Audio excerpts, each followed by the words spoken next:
ఒకసారి అలా మనం ప్రీవియస్ క్లాస్లో నేర్చుకున్నాం. ఇది ఇంకో మోడల్ చూడండి ఒకసారి. లెక్క ఒక వ్యక్తి కొంత సొమ్మును కొంత వడ్డీ రేటులో ఒక సంవత్సర కాలానికి ఎంతంటే ఒక సంవత్సర కాలానికి అప్పుగా తీసుకున్నాను. అయితే 2% వడ్డీ రేటు పెంచడం వల్ల 120 రూపాయలు ఎక్కువగా ఇంట్రెస్ట్ చెల్లించాడు. అయినా తీసుకున్న అప్పు ఎంత అంటే ప్రిన్సిపల్ కావాలి అడిగి. ఓకేనా? అంటే ఇక్కడ మనకి I2 రావాలి, అలాగే I1 కావాలి. సో I2 మైనస్ I1 ఎంత అంటే 120 రూపీస్. I2 మీను రెండోసారి ఇంట్రెస్ట్, I1 మీను ఫస్ట్ సారి ఇంట్రెస్ట్. అంతే 2% పెంచిన తర్వాత ఇంట్రెస్ట్ మైనస్ ఫస్ట్ ఇంట్రెస్ట్ ని తీసివేస్తే కదా ఎంత అని చెప్పాడు 120 రూపాయలు ఎక్కువ. ఓకే, అంటే I2 కదా 120 రూపాయలు ఎక్కువ. సో చూద్దాం లెక్క ఎలా చేయాలి ఏంటి సార్. I అంటే మన తెలుసు I = PTR/100 అంతే కదా. P for principal, T for time, R for rate of interest. ఓకేనా? I2 ఓకేనా. P ఫర్ ఇక్కడ ప్రిన్సిపల్ కావాల్సింది ఏంటమ్మా, మనకు కావాల్సిందే ప్రిన్సిపల్ అప్పు కాబట్టి P.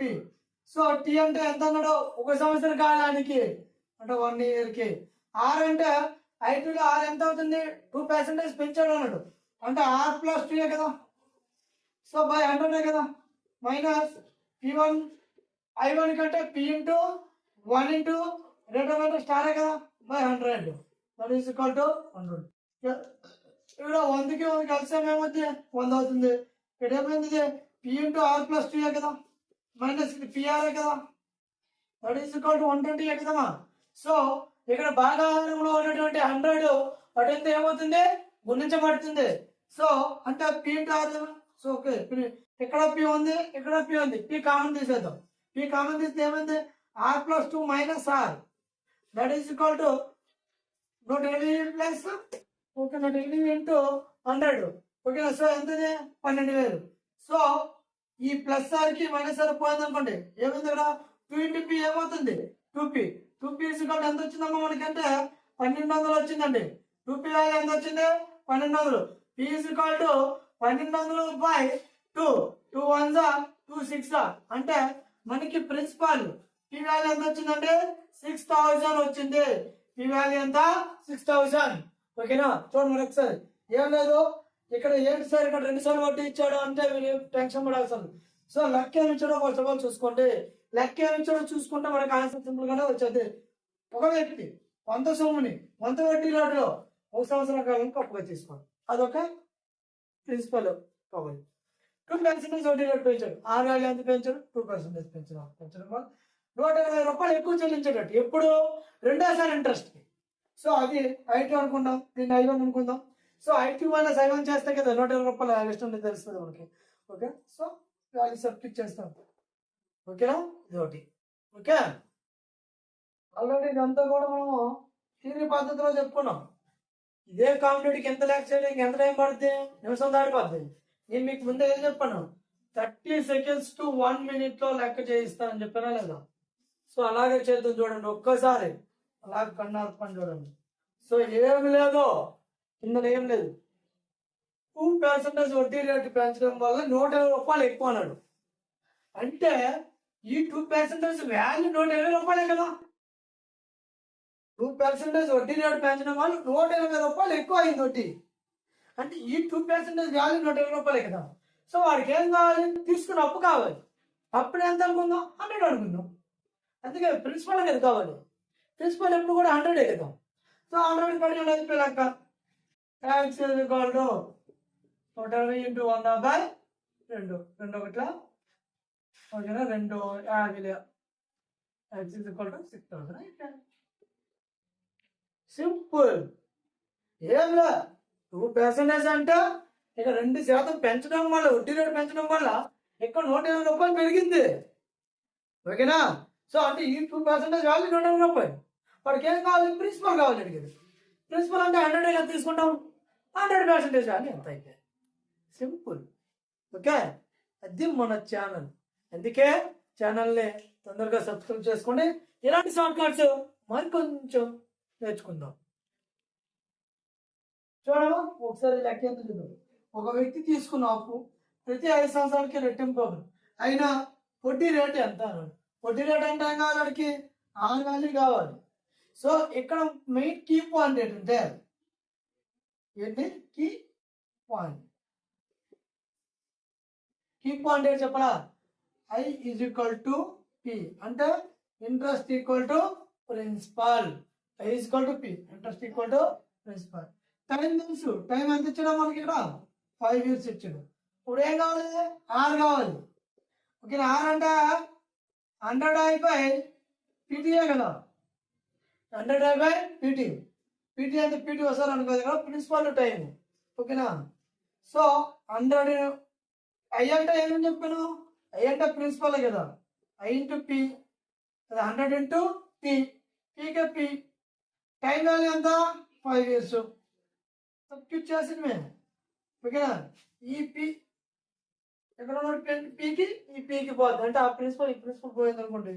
5 ఒకట్ల 5 20,000, 5 2 10, 0 అంటే ఎంత వచ్చిందమ్మా? R is equal to 20%. ఓకేనా? దీనికి ఇంకోలా కూడా మనం చేయొచ్చు.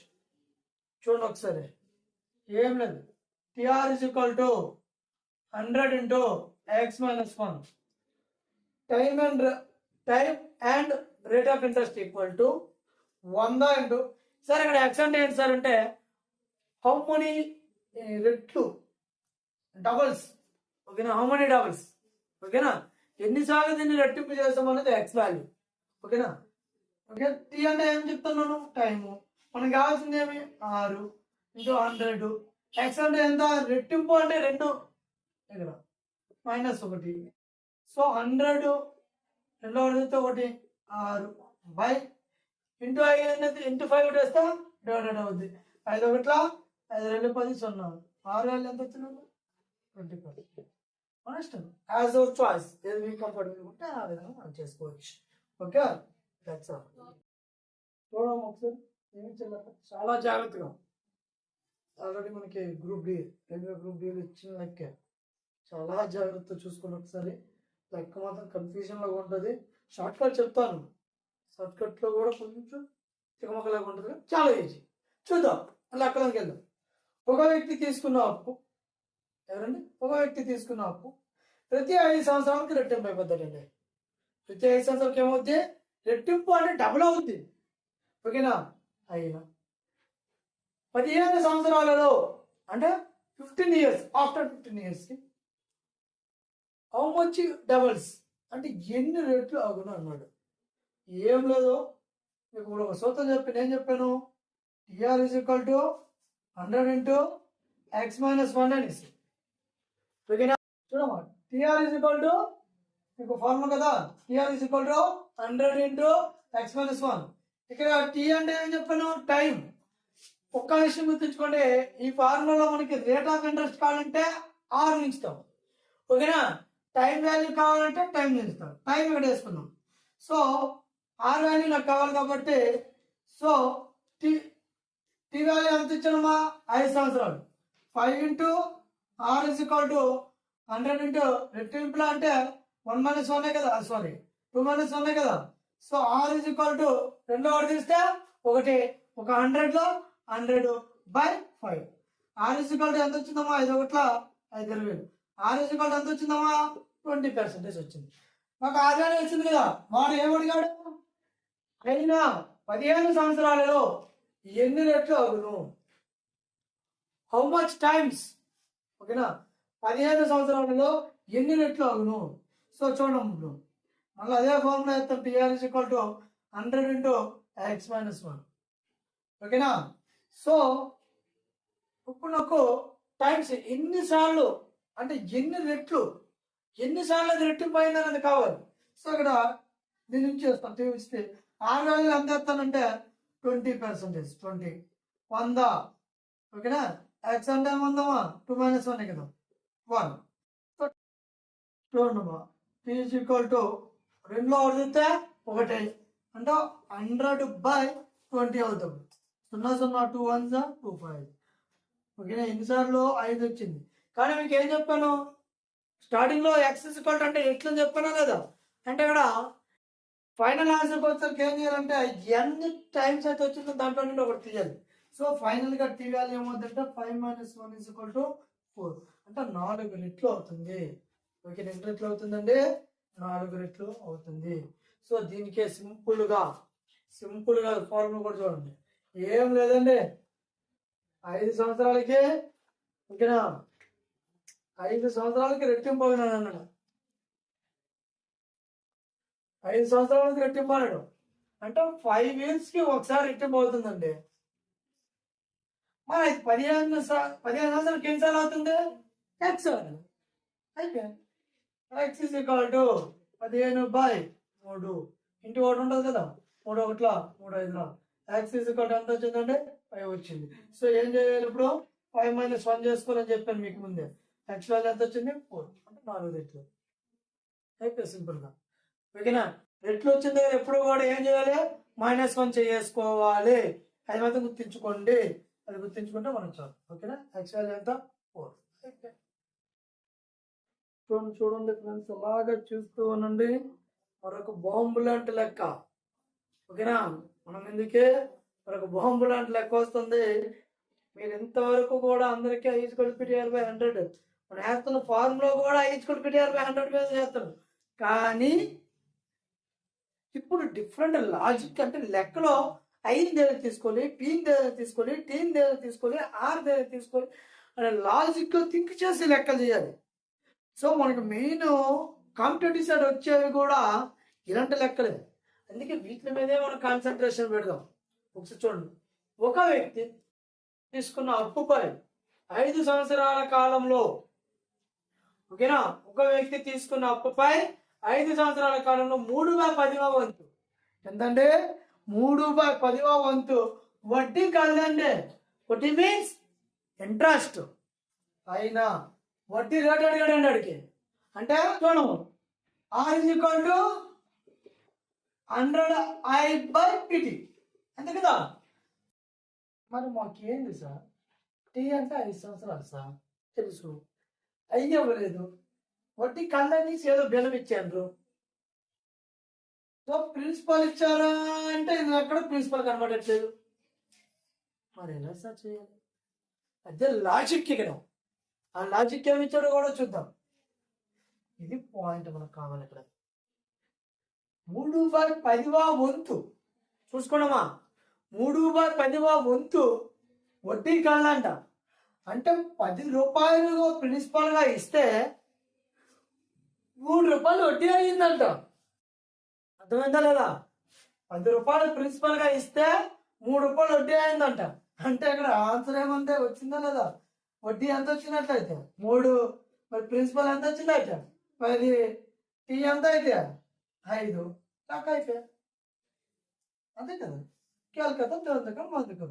R=100 ఇంటూ I ఎంత 3 బై P ఎంత 10, టీ ఎంత 5.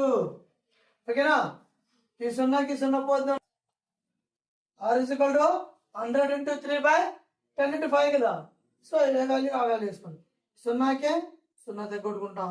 10 ఉంది, 5 ఒకట్ల 5 2 10, 3 2 అంతా R=3 2 6 వచ్చిందా లేదా? R=6% అంతే. ఏం తెలియాలి మనకి? ఈ 3/10వ వంతు అంటే ఏమన్నాడండి? 5 సంవత్సరాల కాలంలో 5 ఇయర్స్ టైంలో 3/10వ వంతు వడ్డీ కాదు. అంటే 10 రూపాయలు మనం ప్రిన్సిపల్గా తీసుకుంటే 3 రూపాయలు వడ్డీ అయిందంట. అది లెక్క. ఆ లాజిక్ ఎవడైతే ఆలోచిస్తున్నాడో అదే ఆన్సర్. ఎవరైతే మన యూట్యూబ్ ఛానల్ అంటారో వాళ్ళకే తెలుస్తుంది. వాడు పెట్టి చక్కన పెట్టుకొని వచ్చేస్తుంది. సో మార్కులు మనవి, ఉద్యోగం కూడా మనదే. అందుకే వెంటనే సబ్స్క్రైబ్ చేయండి మన VLP మ్యాథ్స్ ట్రిక్ యూట్యూబ్ ఛానల్ని. ఓకే ఫ్రెండ్స్, నెక్స్ట్ చూద్దాం. చూడము ఆల్రెడీ ఫుల్ మోడల్ చూసారు కదా, సేమ్ దానికి కొంచెం రిలేటెడ్గా ఉండే మోడల్ ఇది కూడా చూద్దాం. ఒక వ్యక్తి తీసుకున్న అప్పుపై ఒక వ్యక్తి తీసుకున్న అప్పుపై 16/25వ వంతు వడ్డీ కలదు. 16/25వ వంతు ఏం కలదు? వడ్డీ కలదంట. అంటే 25 రూపాయలు ప్రిన్సిపల్ అయితే 16 రూపాయలు అనేది ఇంట్రెస్ట్ అయింది. 25 రూపాయలు ప్రిన్సిపల్ అయినప్పుడు వాడికి ఇంట్రెస్ట్ ఎంత అయింది? 16 రూపాయలు అయింది వడ్డీ కలదు. అప్పు తీసుకున్న కాలము మరియు వడ్డీ రేటు సమానం. అంటే టైం అండ్ ఒక రేట్ ఆఫ్ ఇంట్రెస్ట్ అనే సమానం. ఈ సమానమైనది ఎలా తెలుసా? సంఖ్యానాత్మకంగా సమానం, అంటే సంఖ్యల పరంగానే సమానం. ఓకేనా? అయినా వడ్డీ రేట్ ఎంత? మనకేం కావాలి? అయినా ఆర్ వాల్యూ కావాలి. చూద్దాం. ఓకేనా? అయ్యి ఎంత అవుతుందని చెప్పాడు ఇప్పుడు. అయ్యి ఎంత అవుతుంది?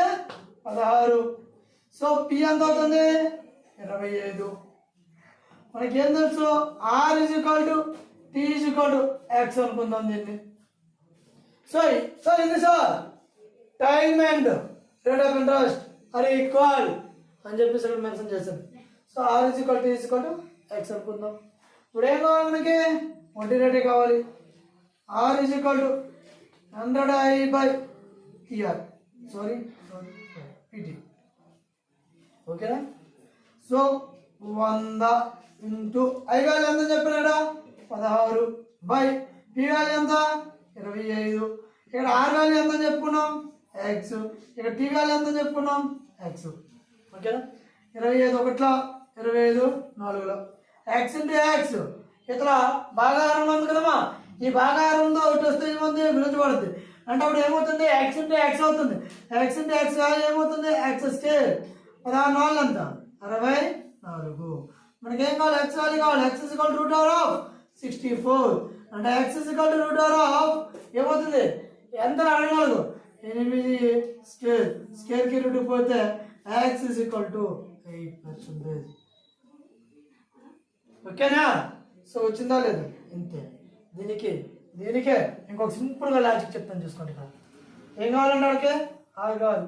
Are is equal to root over of, ఓకేనా, i/p ఇంటూ 100 అంతే. రూట్ ఓవర్ ఆఫ్ ఐ ఎంత? 16. పి ఎంత? 24 25 ఇంటూ 100. 25 ఒకట్లా 25 4. రూట్ ఓవర్ ఆఫ్ 60 16 4 ఎంతమ్మా? 64. So root over of 8 స్క్వేర్కి రూట్కి 8. ఇంకా ఇందులో ఏమైనా ఉందండి? ఈ సూత్రం మనకి రావాలి. ఇది సింపుల్గా వస్తే ఈ రకంగా కూడా మనం చేయాల్సిన లేదు. అంటే R is equal to root over of 5 into 100. Okay, ఇది షార్ట్ కట్ ఫార్ములా, ఇది థియరీ పద్ధతి. ఓకేనా? జాగ్రత్తగా చూసుకోండి. ఓకే.